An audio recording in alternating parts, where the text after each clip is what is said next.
भंडारा जिल्ह्यातील पवनी तालुक्यातील भावड गावात 16 ते 17 जानेवारी 2026च्या मध्यरात्री एक धक्कादायक घटना घडली होती।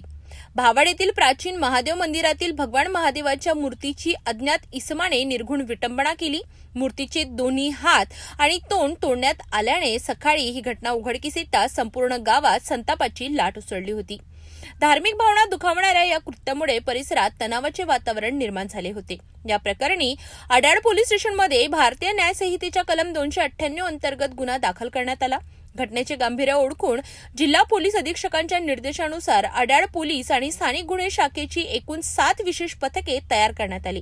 तपासादरम्यान संशयाची सुई गावातीलच ज्ञानेश्वर श्यामदेव चिचमलकर वयवर्ष 42 याच्याकडे वळली।